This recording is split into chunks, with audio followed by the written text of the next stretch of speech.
Michael, Shawn, and the Takeover Legends, where the truth hurts, but also makes you laugh. All right, this man coming on Free Agent Radio and Media Room 360, a good friend listen, so proud of this man.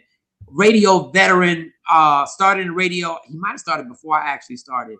TV host of his own daytime talk show in Philadelphia. And then he's moved on to one of the best podcasts that are now out right now, F&Q. Quincy Harris. Let's show a clip, y'all. Show that clip. Yeah, somebody cut a check. We used to do the Grammy brunch. Yep. So remember, him and Stevie Wonder actually crashed the Grammy brunch, and I say crashed because they weren't invited. But I mean, it's Prince and Stevie Wonder. Of course you're invited. What are you talking about? I just didn't send them an invite because I'm like, they're not coming to my thing. Anyway, we in there, we partying, whatever. My assistant comes to me and goes, "Yo, you're not gonna believe this, but Prince and Stevie Wonder's at the door." Wow. And I'm like, you gonna let them at the door doing what? I'm like, they want to come in. Well, let them in. Let them in. What you talking about? So let them in. Prince is sitting here. Stevie Wonder's sitting here in my booth. I grab my drink and I take a sip of it. And then Prince taps me on the shoulder. And he goes, "What is that?" I go, "Oh, it's vodka cranberry." And he leans in. "Vodka's bad for you."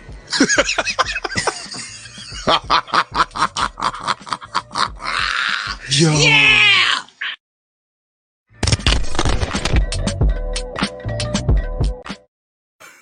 Ladies and gentlemen, welcome to Free Agent Radio and Michael, Shawn the Takeover Legends.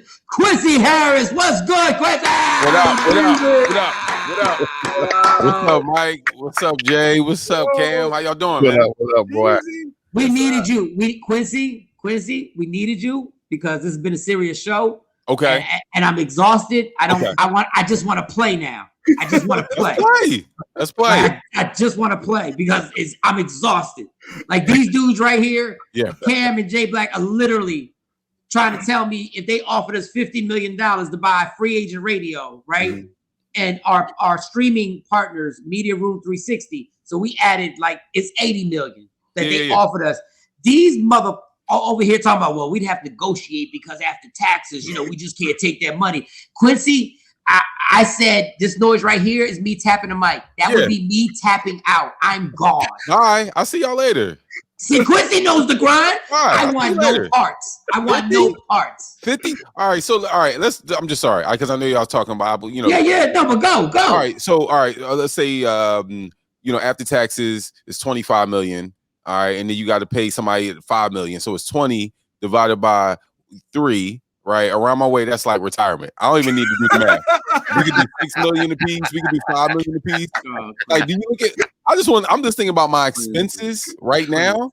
Tell him. That's what I said, Quincy. Go ahead, tell him. Bro, you could listen. If you're like, oh, I don't really invest like that. You could take a million or two of that and just live off the interest of that. Just live off the interest. Quincy, I said at my apex, at my high point, I've realized having money and then not having money, having money, not having money. I've gone through that a bunch of times. I know my lifestyle really is just to be happy. I'm really $250,000 a year. That if I have that, I'm taking a vacation with the kids once a year. Girl, my wifey got a car. I got a car. We're good. Simple. I don't need money. Yeah. I don't need to pour champagne out on nobody. Yeah. None. I'll be good. Especially my alcoholic ass. None. I don't need no champagne. Yeah, we good. We don't need we straight. We good. Man. Somebody just already put a comment on Quincy. They said they love the F&Q. When you watch, you never know who they'll bring in the conversation. The funny thing is that we played a clip and I realized without him stunning on us, he stunted on us. What? Because he had Neo on the clip, which is a huge star. Yeah. And no disrespect, but the biggest star we've had was somebody from Oaktown 357. So, hey. No, but I love her. Shout out to Oaktown 357, man. I love her. And we still didn't figure out if she was 3, 5, or 7. Like we never got to that question. Because I was about to say 3 was my favorite one, but I don't know which one. You know what I'm saying? I don't know which one y'all had on. We don't know either. Yeah, we still don't know. We just know Hammer has something to do with it. And shout out to Hammer. This is birthday yesterday. Hey, Q. Birthday yesterday? Okay. No, Hammer was gonna beat me up in real life, and I'm still traumatized over. Wow, what happened? We were doing Miss Jones in the morning. Shout out to Miss Jones in the morning at Hot 97, and he came to do an interview. And while he was driving, I did a top 5 reasons why MC Hammer lost all his money, and it was like the top 5 reasons. Like the number 1 reason was he was still giving money to try and find out who really killed Nicole Simpson. Now that was probably inappropriate. And I know. Probably. First of all, Q, what you're not gonna do is judge me right now. No, I'm not judging. I'm not judging. I'm just saying, like, damn. Like, you know what I'm saying? Like, so when he walked into the studio. Jonesy wasn't in that day. It was just me and DJ Envy. And when he walks in, he got a dude behind him with a trench, like a long trench coat. And now I'm nervous because I'm not a thug, right? Yeah. I'm nervous. Okay. And Hammer says, he says, yo, who's the comedian who writes the jokes?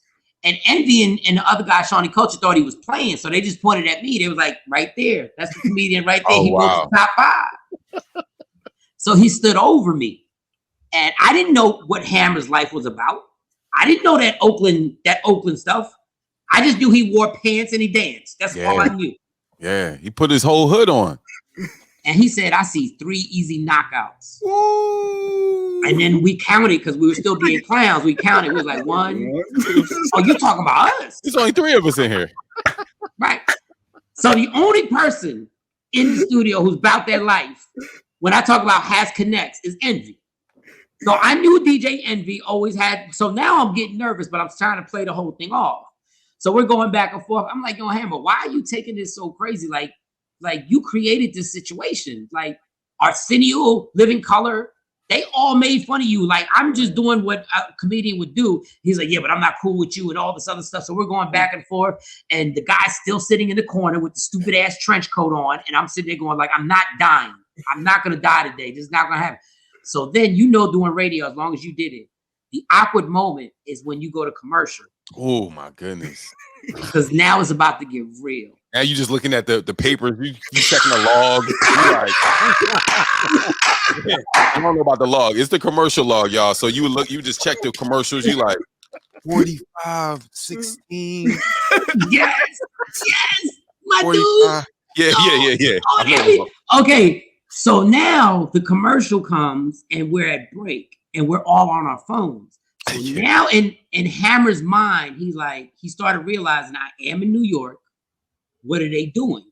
So he goes, I don't care what y'all calling your people. Y'all calling your people. And Q, I was so embarrassed because I was just playing Tetris.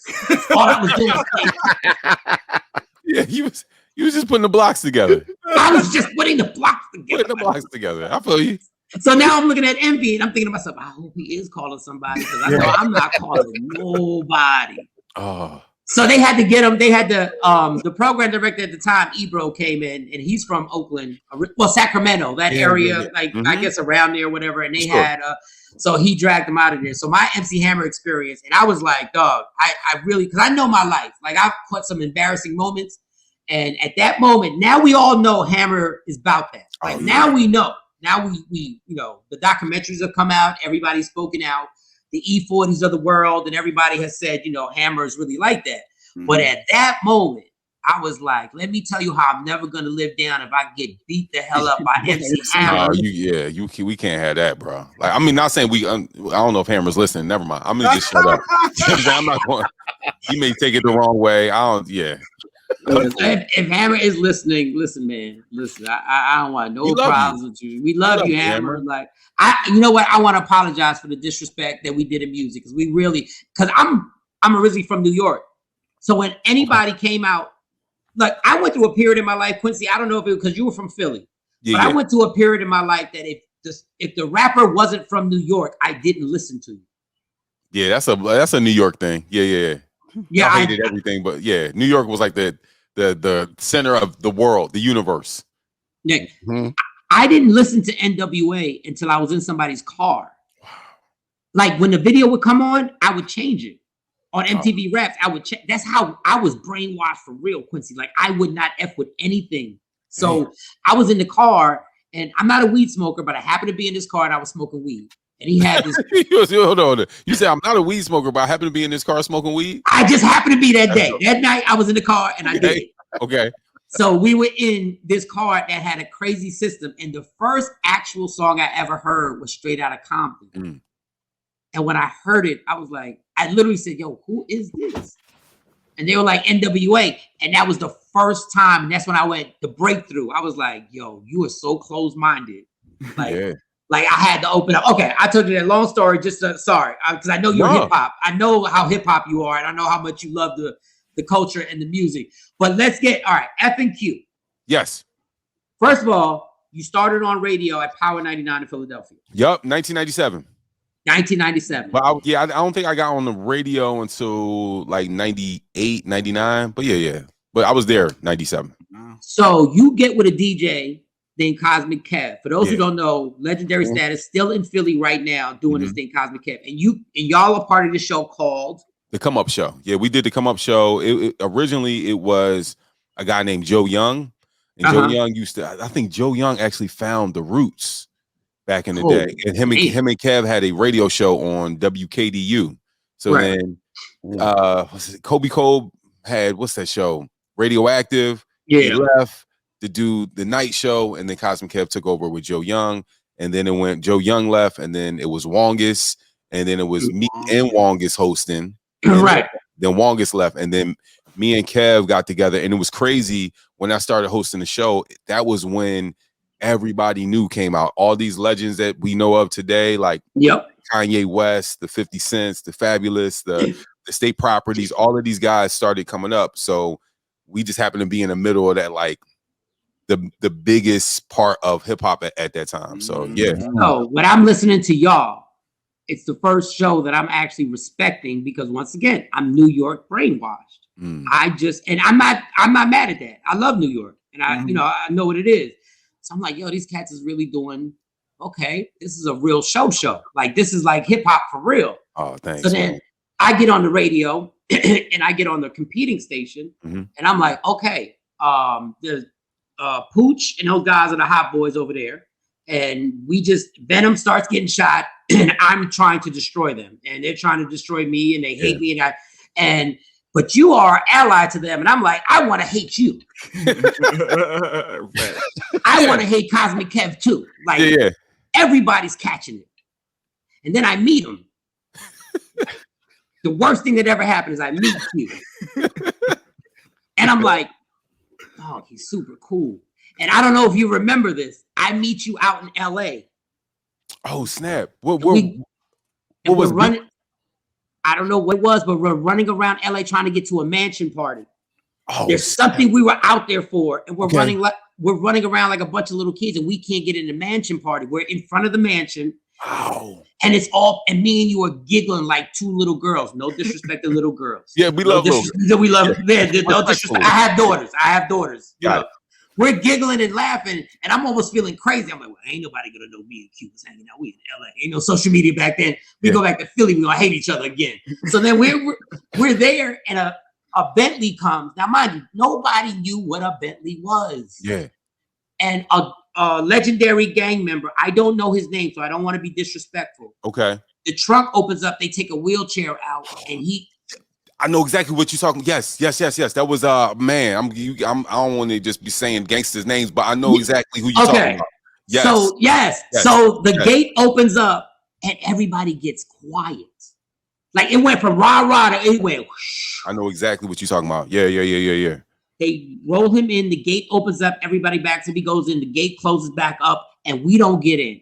But we wind up hanging out. The rest. So now we go back to Philly, and we have two-way pagers. Right, we have the two-way pagers, right? So when I would get off the air at 10 o'clock on Fridays, he'd get on the air with Kev. Yeah. And they start going in. Now, mind you, I hate everybody at that radio station for no reason. It was the stupidest thing ever, dog. It was like, you got a cape on for a radio station that's going to wind up firing you. It was the dumbest thing I ever did in my life. It's like being a gang member with a W-2. Yeah. We're walking around with the beat shirts. They're walking around Power 99 shirts and all that. But they're the heritage stations. They are the big dogs. And we're going at it. And then we become so cool that I start texting him during the show on a two-way pager. So I started saying, whatever they're talking about, I got comments. Now, if he wanted to play me, he could have played me so crazy. First of all, I exposed myself so crazy. But we would just go back and forth, and he would repeat like some of my comments, and then we just became super cool. I remember one time you hit me and you was like, yo, because I would play like this car crash as like a signal. You was like, you texted me one time and you said, dog, man, I'm driving on the highway, man. I thought it was a car crash around me. And I shouted you out. I was like, shout out to Mike. Because I didn't care. Like, like at the time, the bosses were like, yo, they trying to eat y'all food. And I'm like, I'm looking at the food y'all were paying me. I'm like, this ain't a lot of food. Like, this ain't a lot of food. This ain't a lot of food. So I never owned the company. Even back then, I knew I was like, I don't own this. So why am I arguing or fighting with somebody? Like, I just love music. We get to hang out. We get to go to clubs for free. We get to hang out with girls. Like, to me, it was like, why am I going to hate somebody from doing the exact same thing that I do? We must have a common goal, or we must have a common interest, because we're doing the same thing. So I never tripped off of that, man. Like, never. I just, that was never a thing for me. It made no sense. Even if I own, and think about it, people who own, like, you don't see, you ain't see back in the day Al Davis fighting Jerry Jones. Like, they both getting money. Both getting money. Teams. Yeah. Like, oh, you a Raider? Oh, you a Cowboy? Like, bruh, how are they owners and their friends? It's but we're exactly workers, we're enemies. We're workers, but that's how the beast will get you as a worker.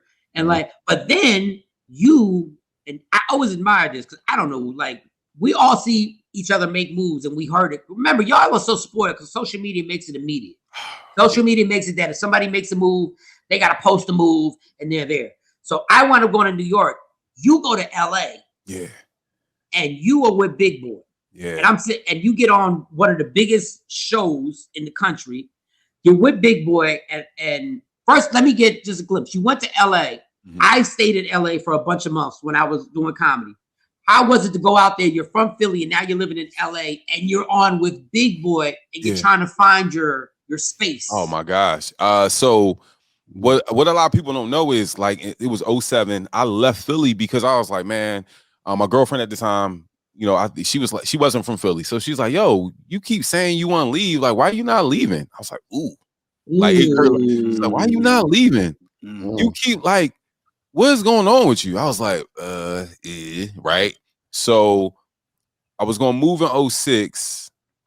We met in 2006. So we was going, 2005, 2006. So we was going to move in 2006. She was like, dog, she chumped me, dog. It was crazy. She was like, well, if you want me to move with you, like, on that vibe, like, you want to, like, feel like you can't do it. But you need some help. You need a support system. Yeah, I was like, damn. And it got hot. So I was like, all right, I'm gonna leave. So 2007, 2006, they put me on the radio with Sam Silk. Sam Silk had the morning show in Philly, and I knew I was leaving. I just literally took that job on Power 99 just to save, like, all of my money to move to LA. Right. So when that show was ending, they knew they were gonna, expire his contract. They offered me, before I left to go to LA, they knew I was leaving. They offered me 3 times what I was making to stay and do my own morning show on Power 99. And I was like, when you say 3 times more. Yeah. Because, I'm nosy, and I'm that dude that breaks every dude code. I'm in your pockets right there. Yeah. I want to know exactly what you turned down. Yeah. So was it 6 figures at that point? No, I was. So all right. So I was making 70. Base was 70, but we was killing the clubs and doing all stuff. Oh, yeah. So they offered me 210. They offered me 210. Like, yo, if you stay here, we'll give you this. And I was like, oh my gosh, because you know how Philly was back in the day. You can make club money and never even touch this other money. So I was like, oh, and then sponsorships from being on the morning show. I was like, oh, snap. So I knew that 210 wasn't a real 210. That 210 was really probably like 4. You know what I'm saying? So I was like, yeah. And I made the smartest decision of my career to that point. I said no, because I gotta go on this journey. I literally said that. I was in the office with the PD and then the general manager. And he's like, man, we can offer you, we offer you, 3 times what you make. We can give you 210. I was like, I said, nah, I gotta go on my own journey. And I went on the journey. and I didn't have a job. People think I moved to LA for a Big Boy show. No, absolutely wrong. I just saved my money and I left. And what happened was he was starting his syndicated, radio show towards the East Coast, and my boss, who I turned down, who I love dearly, she made sure, she was like, look, Big Boy wanted New York. Because his sister station in LA was sister station to Hot 97. Hot 97 wasn't going to put him on until he had another really East Coast city that was going to, show that he could, do it. Right. So they were like, all right. So my boss was like, all right, this is what I'm going to do. I'm going to let you on, Big, but you got higher Q. And I didn't even know she did that until years later. So I get a call from Big when I'm out there, maybe like a month later. He's like, yo, I want you to come try out. And I didn't even know I had the job. So I'm like, I'm going out there because I knew Big for like 6-7 years prior. Right. And then I come out and then I try out. And my first day I'm late because we were on East Coast time. So we had to, bro, it was bad. We started at 3:00 in the morning because we were live to the East Coast. Yeah, let's just applaud that irresponsibility real quick. Let's applaud that because that's my life. That's my whole life, Quincy. That's my whole life. Let me tell you though, I was so nervous. I stayed up all night because I was like, at that point I couldn't get up at 3:00 in the morning. I couldn't get up at 2:30. So I was like, you know what I'm gonna do? I'm gonna just stay up. I might have dozed off like around 2, and I woke up and it was like 3:10. I'm like, oh. And I had to rush to the station. And I got to the station 30 minutes late. And I was like, Big, I'm sorry. I was like, man, I apologize. He's like, dog, just sit down. It was bad. So you gotta say, so from that moment to me not like this is his show. And so I was working for I wasn't working for Power 106. I was working for Big's syndicated company. So here's the deal. Right. A lot of people on radio or a lot of people, that's like almost you're working hand in hand with your boss, with not just your boss, the GM and the CEO that can fire you at any time. And when you're dealing with radio, it's emotions every day. It's like sometimes, are they on something, right? Or are they happy or they not happy, right? So I had to kind of like navigate that energy and also know there was nobody I could complain to. You understand? Because you ain't got no human resource because we got to deal with that with Jay Black every day. We never know how he's coming in. We don't know. Exactly. I see the degree in the back, though, Jay.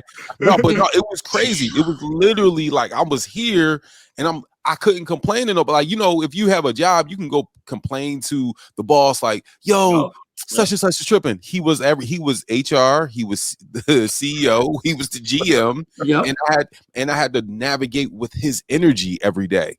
And I wasn't used to being joked on. I was used to throwing the jokes. I couldn't crack the jokes I would crack on with, somebody he was the boss. So just navigating that, I was like, man, it was my first time in my career where, I knew celebrities and, that was like my calling card. Like, oh yeah, I can call 50 or I can call whoever. Dog, if I knew Neo, this is a true story. If I know Neo would do a great interview. One time Big had like surgery and he was broadcasting from home. Neo comes into the studio. He's like, where's Big? Big wasn't there. After they got off, Neo went to Big's house and just checked on him. Right. He had different kind of relationships with these celebrities because LA was home. Yeah. So I'm like, I can't out celebrity this dude. Meaning like I can't, hey, guess this is who I know. Like, no, we know him too, right? So I couldn't do that. So I'm like, man, how can I stay here? Because I felt like, man, they could fire me at any moment. So what I did was shout out to Skills. Skills had a camera, and I was like, man, I want to kind of like shoot my own content. Right. This is back in 2007. Bought a camera off of Mad Skills, and Big wasn't paying me a lot. And I was like, yo, Big, is it cool if I shoot, just like little content with these? It wasn't even called content. I'm like, can I shoot these little interviews with the celebrities that come to our show? He's like, sure, do your thing. I did like one video, it was with like Trey Songz.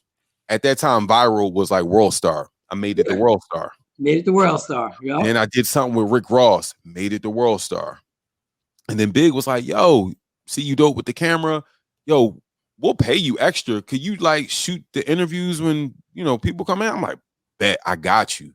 So that was my way of adding value. I was like, I'm going to make sure that he goes viral.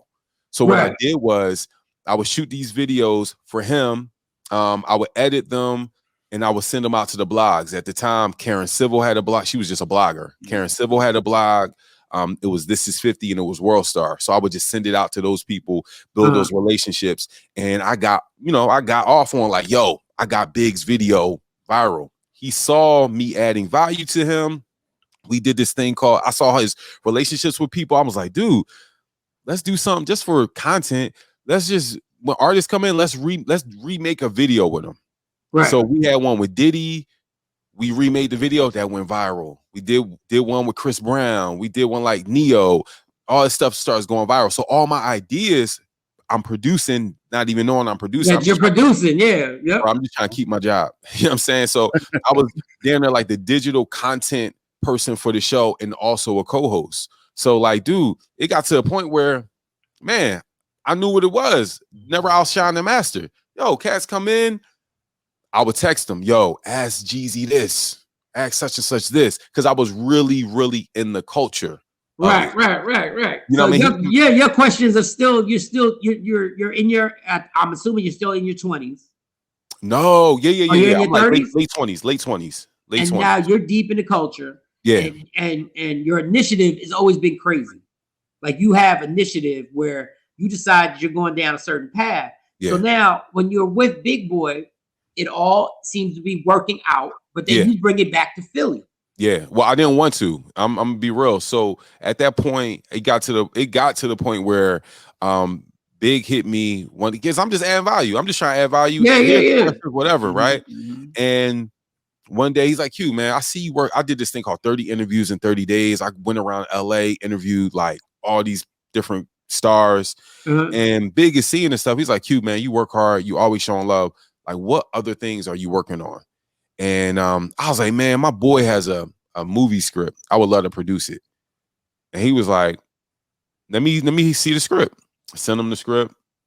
He looked at it, or he got it. I was like, Big, you got the script? He's like, yeah, I got the script. And then it was like a week later, I'm like, Big, what's up? What you think? He just wrote me a check for 30 grand. Like, here, he didn't even read the script. Like, here, produce your movie. Just gave me the money. We produced the movie in like 2 weeks. Kevin Hart gave me a cameo. This is 2010. Kevin Hart gave me a cameo. So I'm like, oh, I'm producing now. This is dope. We did a screening here in LA. We build it. It was like I call all of my because we had half the what's it called? We had half the screening room filled. So all I did was they's like, yo, it's not gonna be full. I called all of my people from Philly that was out there. I called, rest in peace, Russell Butler came through, Farnsworth Bentley, like all of these people came. Big is seeing this, like, yo, this little young boy that works for me is pull this off.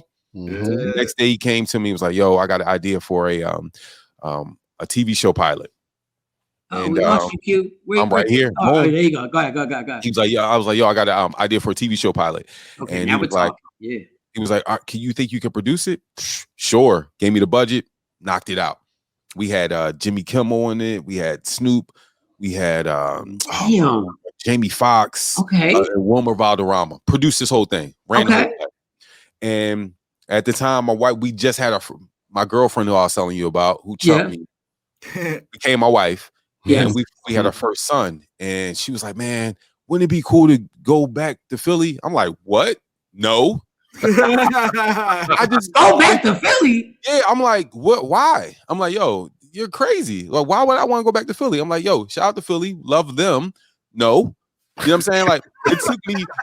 First of all, LA is weird because it took me a year and a half just to get my surroundings right. Dog is the weirdest place I've ever stayed in my life. Ever. It's very like.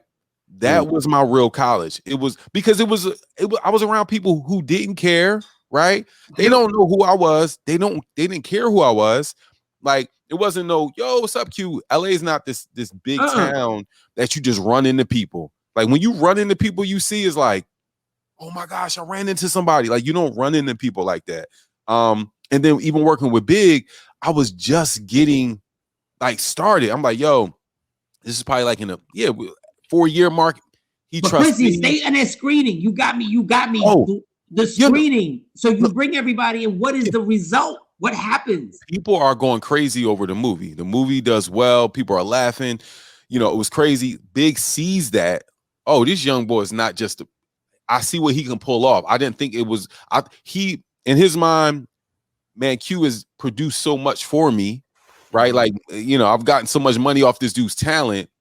Let me just give him this money. He ain't gonna pay me back. Fast forward, he got his money back. We got a distribution deal. We had a 10-city release. It was, you know what I mean? It was, I don't like them. I can't watch the movie. It was so many mistakes. It was my first, you know.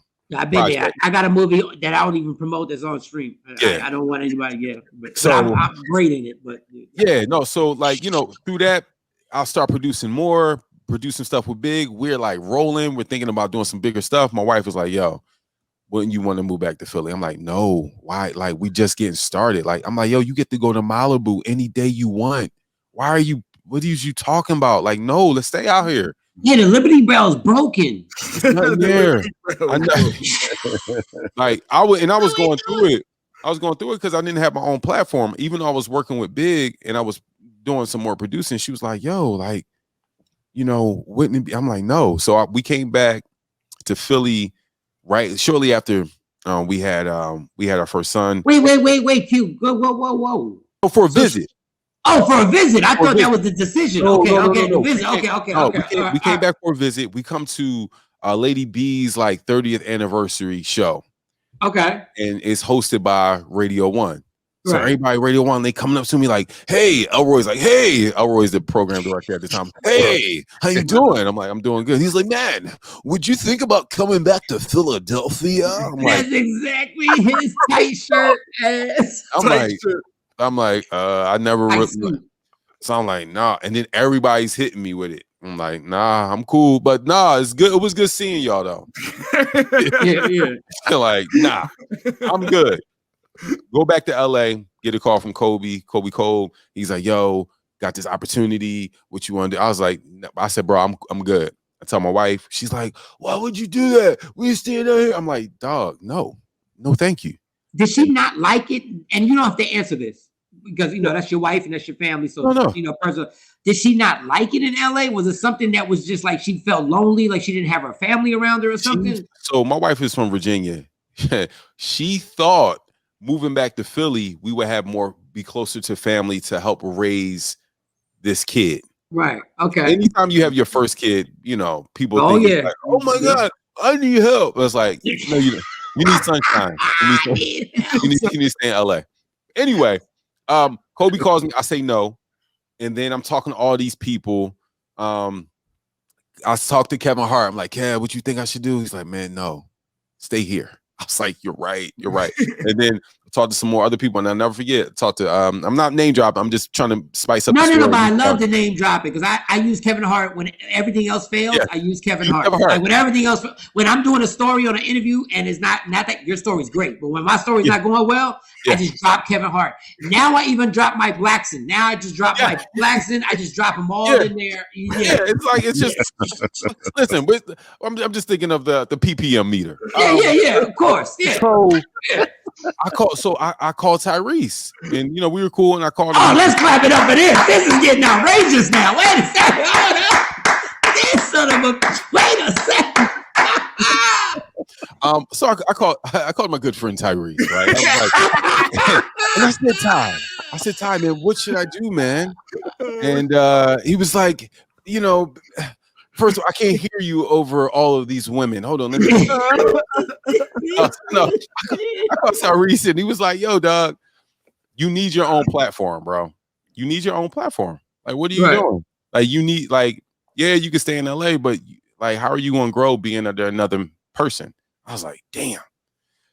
So Kobe called me back like later on that week. I was like, man, are you sure?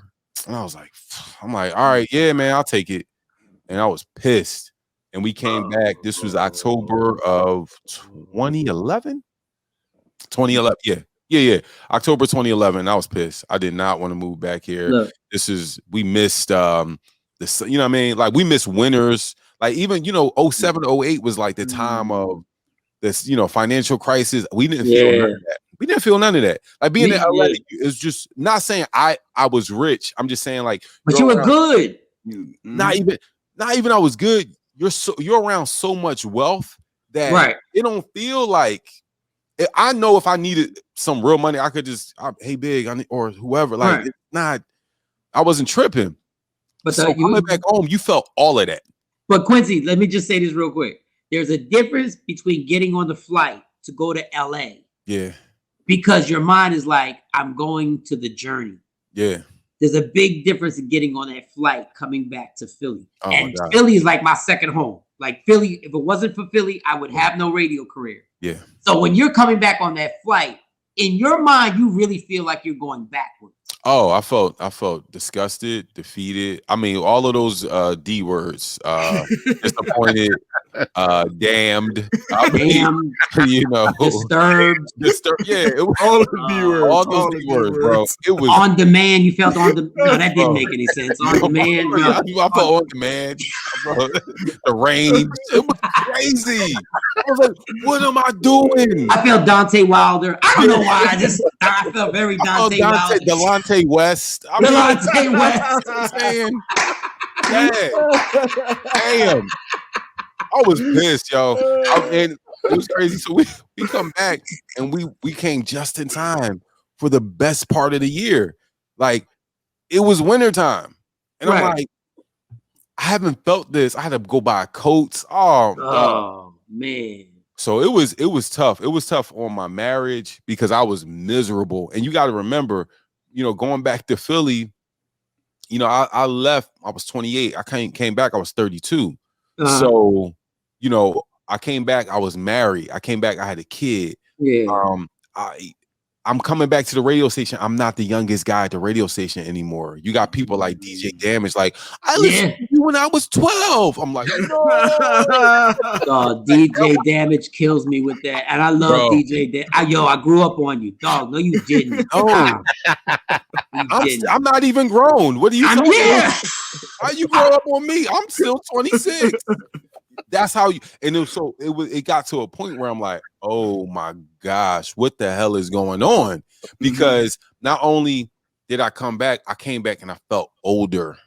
I came back and I'm like, I'm in the same clubs with the same people that I'm like, I vow that I would never see y'all ever again. Ever. Never. Me?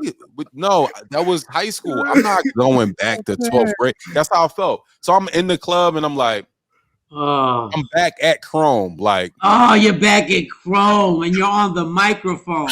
Look at this. Out the Southwest. Club. Hey, Jersey, y'all in here? Hey, Jersey, where you at? Delaware, what's going on? It's so good to see y'all. This is exciting. Yo, and just 3 weeks ago, you were on the phone with Tyrese, and now you're at Club Chrome drinking a watered-down drink. Bro, with Chad and Sanchez. Like, why do I see y'all? Why is DJ Trip here? You know, like, it was crazy. And the security is like, yo, you ain't on the list. I'm QDeezy, dog. Stop. Yeah, it was like, bro, so I went through my midlife crisis at 32. I promise y'all. You back at the strip club with the same strippers. Bro, I'm like, older now. Oh, your son's outside. Great. Bro, it was bad. Like, that. Man, I try to think about like where I was, because I still have friends in LA and they're still bouncy, sunshine, and I'm like, and I've grown and I've changed, and I never forget. I'm gonna try to find this picture. I told you, I talked to Tyrese. One of my first interviews was Tyrese and DJ Drama. They were just in the studio. Right. Tyrese comes in and he was like, because last conversation we had was like a month ago. You need your platform. Need your platform. He came in, he was like, damn, that was quick. Damn, that was quick. I'm like, yeah, this was the thing I was telling you about. and we can talk, the radio station I was at, and Big Boy, he had his own studio. Nobody used his studio. Yeah, the Glamorous, it's just his studio. It's a condo. It's not a studio. It's an effing, it looks like a production studio. Like, you can make anything. you know, you got radio stations where like the morning show has their own studio and everything, you know, production studios, all this different stuff. You know, Radio 1, you come back, they don't have a production studio and some of the microphones didn't work. And I'm like, of course, yeah. Welcome yo, back. I'm this serious. I'm like, yo, why am I back here? So I was mad at my wife. No, it was tough. I was mad at her. I was mad at me. I'm like, I'm getting older. I was mad at me that I wasn't the same me from before, and people thought I was. Right, like, right. Come on, we gonna go to the diner after. I'm like, bro, I got a kid, and then out of my friends, you know, who were married, we were like the only ones who had kids. Right. So like at that point, like it was people who were married, but they were still like, oh, I'll see you over there. I'm going over there, and it's like, you gotta go home with your kid. And I'm like. It was crazy. No, so okay, all right, because I know I got to get to. So now you're doing Radio 1. Obviously, they gave you a good check for you to leave LA. They gave you a good check. Yeah, I mean, yeah, I guess it was cool. It was cool. It was a good check. Mm-hmm. So then I see you jump into TV. No, you don't first jump into TV. You do your hustle. Quincy's got the hustle game down pat. So he's just doing special guest reports, and he's going like they're sending him to the shore to watch them make fudge, like real talk. And he's got this super smile, like we're live from what was it, Seaside Heights, and yeah. And this is Bob, and we're about to make fudge, and I'm loving it because I know what that grind is like. He said we're making fudge, like so when did you start making fudge? Like how did you? And then he tries to add a little bit of personality. Then he starts Instagramming and showing the journey of him and the driver. So he's giving the behind the scenes. Now he's on the show more and more and more and more and more. Then boom, next thing I know, this guy's got his own daytime talk show that comes after the news. Yeah. You let me come on there like 2 times, had a ball. Yeah. But I understood Q was making something out of nothing. Yeah. Like Q was formulating something. They weren't giving him a budget like what's her name, Kelly Clarkson. Oh no. Or whatever, whoever, Sharon Osbourne, who got $10 million to get fired, and all that other good stuff. So you're making but you're making it happen, and you're making an impact in Philly. Yeah. But then you say, I gotta go again. Yeah. You know, so for me, the Fox thing was great, right? Right. Platform was great. What I was, you know, so I look at those years, like I look at what we do, like we have a career and it's a journey, right? Yeah. And I kind of compare, you know, when Jay-Z started wearing those suits and was like, I'm a CEO, I'm not no rapper, right? And right. I'm differently, right? That was like the transition. For me, I was always the guy, like the young guy, the rap guy, you know, and I wasn't feeling like that guy anymore because things had happened personally in my life where I'm like, I'm married now. I got a child. I really didn't care as much. I think like one of my last interviews on the hip hop radio station was with Bobby Shmurda and Roddy Rebel. And I'm like, what are y'all talking about? Like they were like, I swear to you. It was like, I'm like, what is going on? I was like, so the truth. This is tough. I still deal with that right now, Quincy. Bruh. It's a reality check. So we were on the cutting edge of hip hop. We were on the cutting edge of where in our location where we were rocking at. Yeah. Anything new, we were listening to it. Yes. And we were going to listen to it weeks before anybody else heard it. And now we don't care that it's the hottest thing out. We're just sitting there confused, looking at them, going like, "Oh, you said, what are you saying? Like, what are you doing? Like, what does that mean?" Yeah, it was so. I was like, "Yo, all right, you got one or two ways, right? You either can go to DAS, which they offer me a job at DAS. Like, you can either go to DAS and die, adults, or you can like evolve, right? Like, what other things do you have? Like, you know, even though I'm from Germantown, like I'm the good kid, Mad City. That's who I am. All right, they're the ones across the street, you know, shooting people. They're dying. I'm the one going to Catholic school. You know, have manners. I know both sides. Yeah, you're recycling. You're doing all types of good stuff. You're helping the environment. Like you don't even drink whole milk. Yeah, like seatbelt is on all the time. I'm Ricky, Boys in the Hood. Let me out. Let me out. Let me out, yo. I can't go through with this, y'all. I can't go through with this. I'm okay with that, right? So I was like, okay, this is getting a little aggressive, like not even aggressive. I've survived a lot of aggressiveness. I was like, dude, you don't have this in you anymore. What do you want to do? And I was like, man, well, I know I can speak to people. I know I got a good personality. And with the Fox thing, shout out to Jen Frederick. She was the one that would have me come on. We would talk about American Idol. This is back in like 2004. So she had me come on like once a week. We had a great rapport. When I was coming back to Philly, like I always, please use this, whoever's out there. I always would have people who are like in my board of directors, meaning if I was going to make a big move, even if I knew I was going to make that move, I would call Michael Shawn, right? Like, yo, like, what do you think I should do? I'm thinking about leaning this way, right? So I will always have people around my journey. It would be, who's I'm trying to think. Jen was there, Big Boy, Kobe, but like this was difficult because Kobe was the one offering me the job. So I had other people. So like Jen was one of those people. And I was just like, Jen, they want me to come back. She's like, yo, come back. We can like kill the city. I can get you back on TV like we were. So when I came back, they would have me on like once a month. And I knew all the producers in the background and all this stuff. And I'm like, I felt like they liked me. I'm like, man, why are they not bringing me up more than once a week? I saw other people, other radio personalities being able to be on the desk. I'm like, what am I not doing? And then I went back and looked at the tape, and some of the tapes, I was like, oh, I'm dressing like I'm on the radio. Like I would have baggy shirts and dress shirts. Like it didn't look like I should be on the news. So so then one time I was like, all right, I'm gonna hit him. Shout out to my man Will Patterson. Will works at Saks Fifth Avenue. If you guys need anything over there, but Will used to work in the radio. He worked at Radio 1. Yes, he did. Yeah, he sure did. Yeah, the Power 99. He worked at Radio 1. Will is a great dresser, right? Like he just looked like runway, and I'm like, and this is the first time I was asking for help, and I feel like you got to be vulnerable and ask people for help. And I was like, Will, bro, I don't know, bro. Like they calling me once, but they're not even calling me as much as I feel like they should be calling me. I feel like it's because of my dress. Help me. What do I need to do? He's like, all right, your shirts are too baggy. Get an extra slim fit shirt. I'm like, a slim fit shirt? He's like, get a slim fit shirt. Got a slim fit shirt. He's like, all right, go to Express and buy like 2 blazers, a gray one and a blue one. I'm like, all right. And he said, yo, go to the tiebar.com. I don't even know. Like they had like $10 ties and handkerchiefs that matched.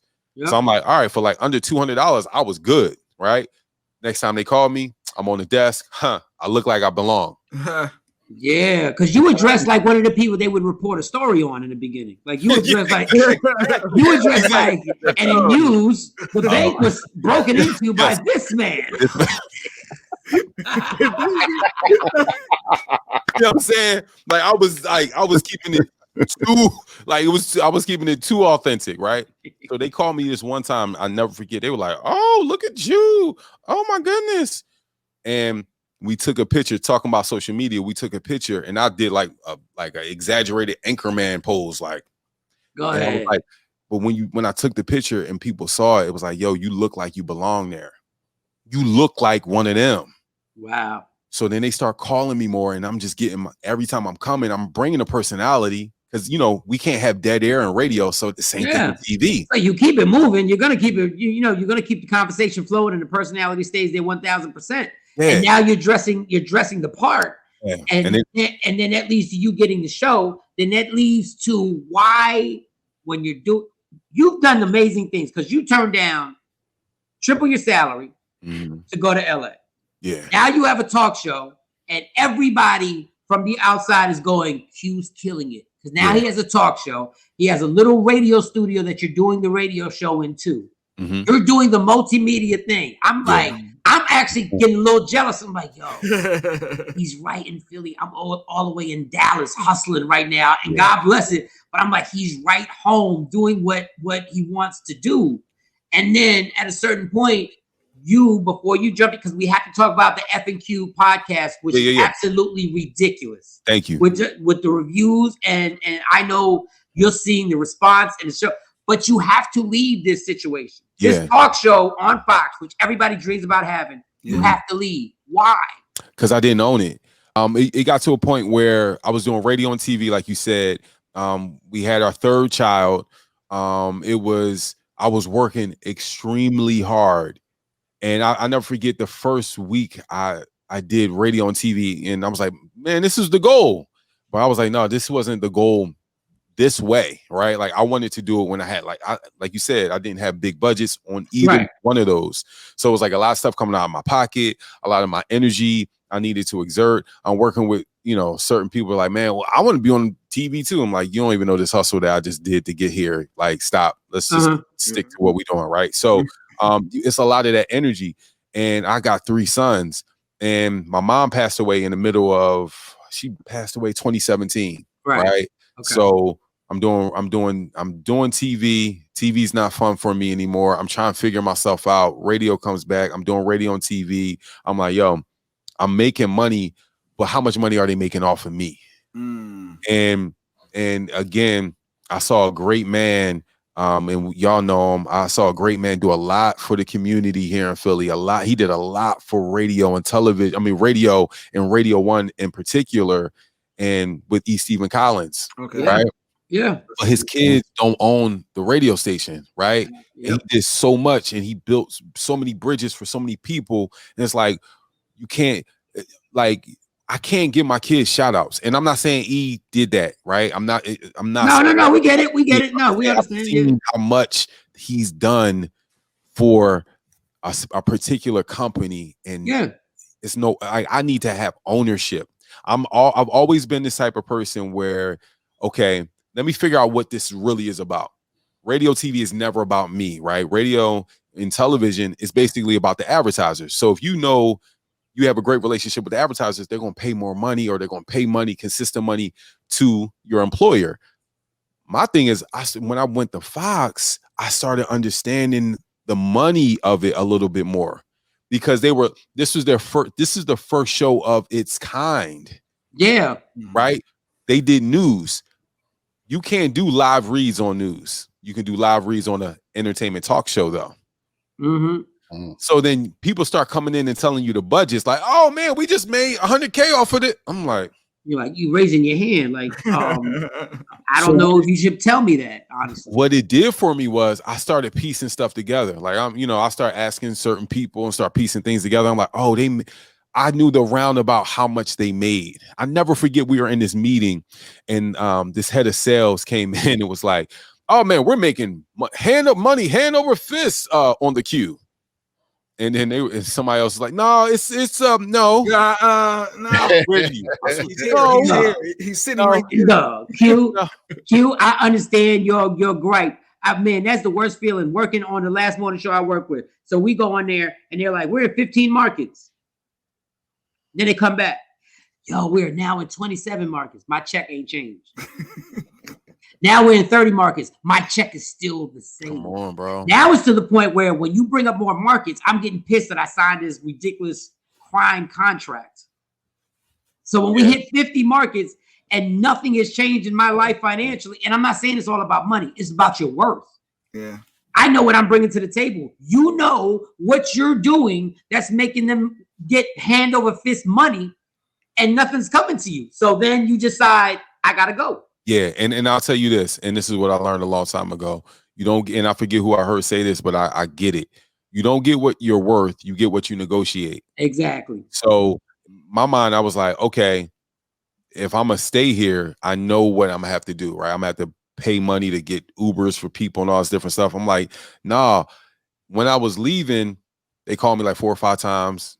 A couple people of senior level called me that I never talked to, like that. And I was like, oh, they're calling me because I earned for them. So if I earn this amount of money for you, I know I can get that for myself.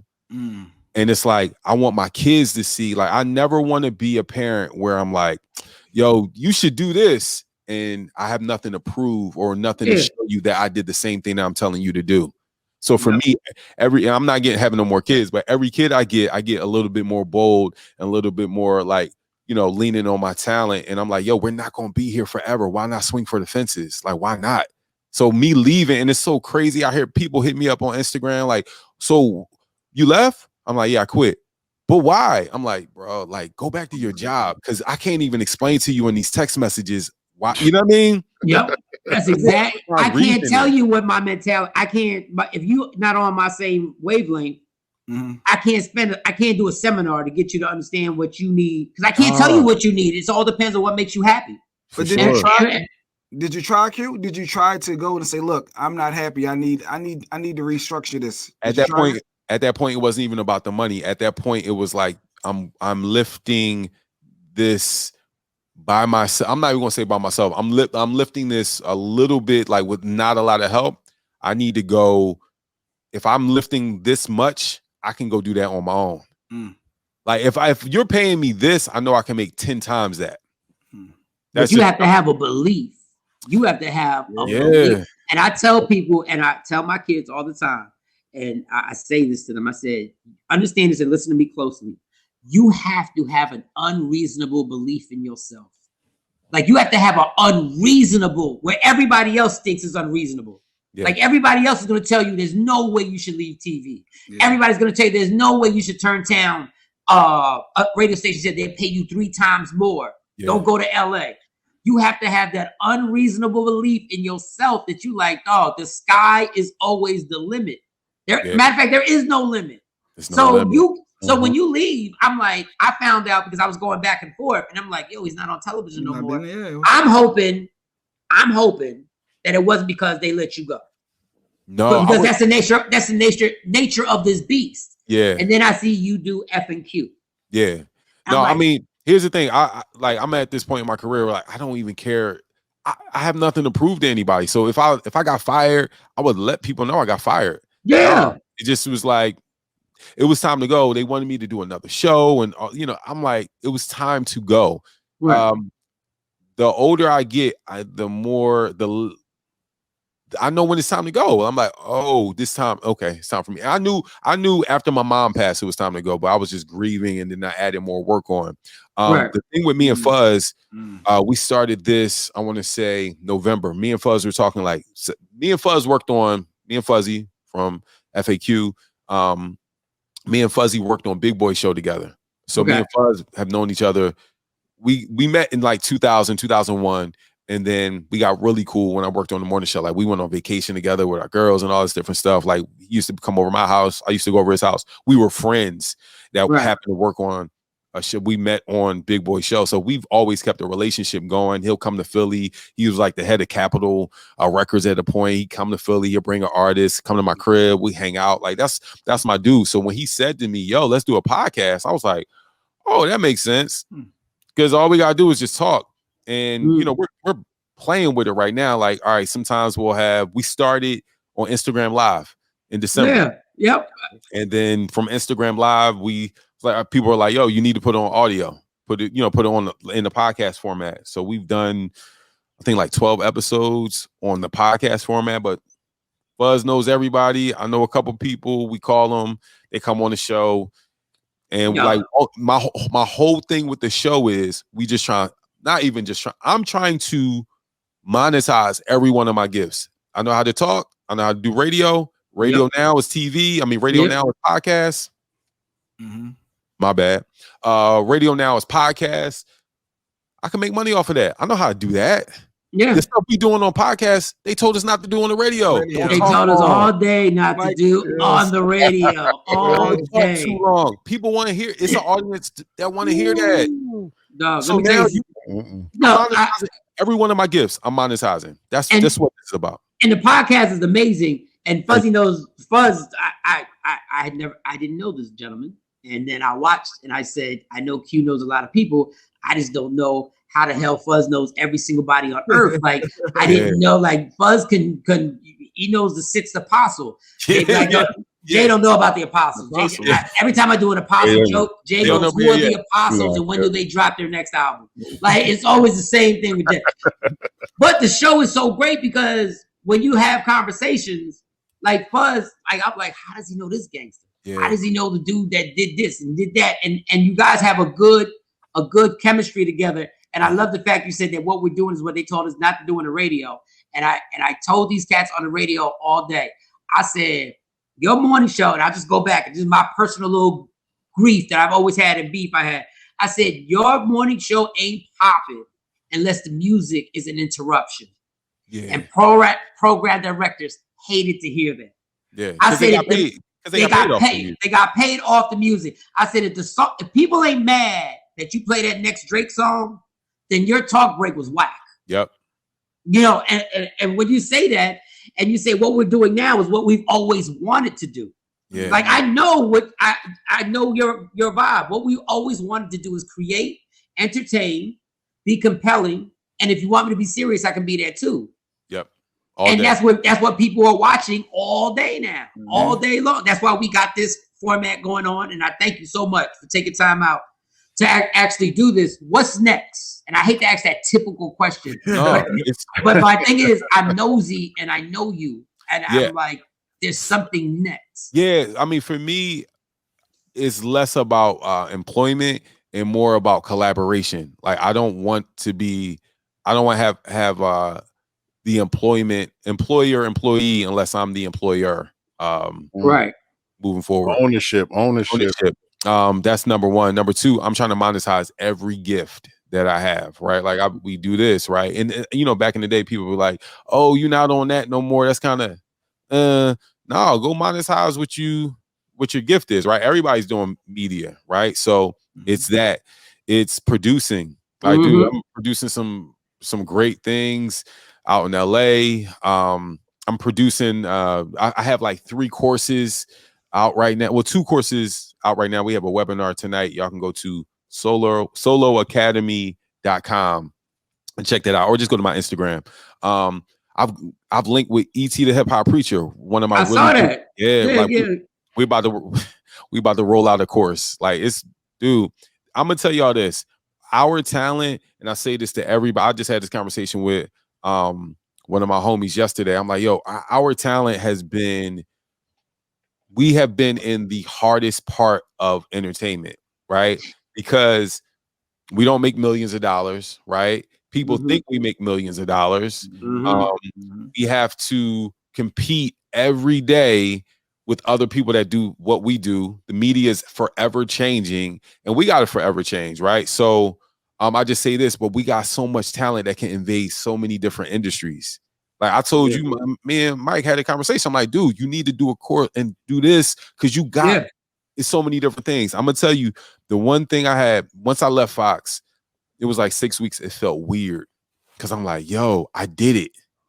Now what, right? And I did it. And I'm like, I know we working on some things. I'm working on some things over here, and I'm like, this feels weird because I worked for people for so long, and now I'm working for myself.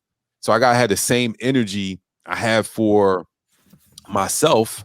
Right, that that I have for these companies. Y'all said, yo, Q 8:30, I'm here. Yo, I was up right when I got up. I'm like, damn, I forgot to send Jay clip here. The clip, like, I'm not playing. Like, this is me represent. Like, I'm acting as if this is the studio because it is. This matters. However you do one thing is how you do everything. So I'm just like, so for me, it's monetizing my gifts. I got 3 courses. I'm doing some real stuff with ET, producing podcasts. My wife is about to come out with a course. She's a school counselor. She's about to come out with a course, just teaching kids how to navigate social media and technology. You can go to don'tsweatthetext.com, like techniques, text. Yeah, got it. So yeah, dog, we just full on ownership. There's so many things I want. There's so many other things I want to do. I'm at this point now where I'm just trying to figure out how many places I can take my talent and my industry to many different industries. Because go ahead. I'm sorry. Because we do a lot, and we downplay our talents. Yeah, and we've dimmed our light for certain situations. Yeah. And I hate to use the old Instagram dimmed your light for certain situations. Listen, from this whole story that you told, there has to be a book written. There has to be an audio book. Yeah. I just applaud you because from Philly, being in them streets to LA, going out there, popping off, coming back to Philly and traveling off, there was no cocaine, heroin, or methamphetamines. And I want to clap it up for no addictions. I just want to clap it up. There was no rehab, unlike your boy. There was no rehab. That man We all go through things, brother. God bless. He was not spending his afternoons at strip clubs. God bless Quincy for that. There you go. There. Shout to Delilah's. Shout to Delilah's. I love Delilah's, bro. Only person I knew at Delilah's because I was so hungry all the time. V, I don't know if she's still there. V, she was the food order person. Shout out to V. Yeah. I haven't been there in a while. It's been a long time. And Jay Black is gonna send you the link because I have the one-man show called Relapse Again, where I do an hour and a half of one-man show. It's virtual. We're gonna send you the link. I really want you to tell me your opinion on it. It's all about my battle with addiction for the last 20 years. So we put the one-man show. It's actually up. Don't forget, y'all can go to YouTube and check it out, Relapse Again. And y'all can go to Eventbrite and still research it and put Relapse Again. But I'm going to send you that link. Jay Black's going to send it to you. And please give me your strong critique. Will do. On every aspect of it. Okay. All right.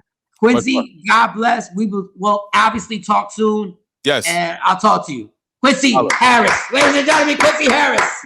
Quincy Harris, ladies and gentlemen. Michael Shawn and the Takeover Legends. Your escape from reality. Right here on Free Agent Radio.